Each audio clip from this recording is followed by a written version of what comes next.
huko lakini. Kwani nikufuatia wapi? Unataka nikufuatia wapi?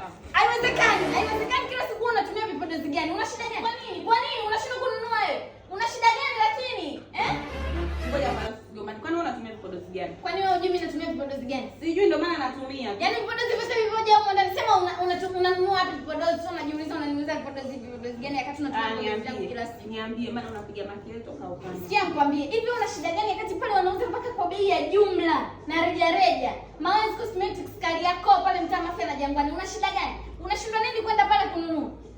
Kila siku unatumia vipodozi vyangu, una-enjoy, unaona raha tu. Dada, tafuta hela nenda kanunue vipodozi kule Kariakoo Maana Cosmetics. Sio unakaa tunatumia vipodozi vyangu hapa. Sasa hapo unanisema unanielekeza. Na kuelekeza ndio uende Kariakoo Maana Cosmetics wanauza vipodozi vya jumla na reja. Acha habari za kuwa unatumia vipodozi vya watu wewe dada. Wewe ni mdada sasa hivi unataka kuwa mwanamke. Nunua vipodozi upendeze, sio unakaa unadandia tu. Ndio maana unatoka machunusi. Mimi sioni ndio maana nimeamua.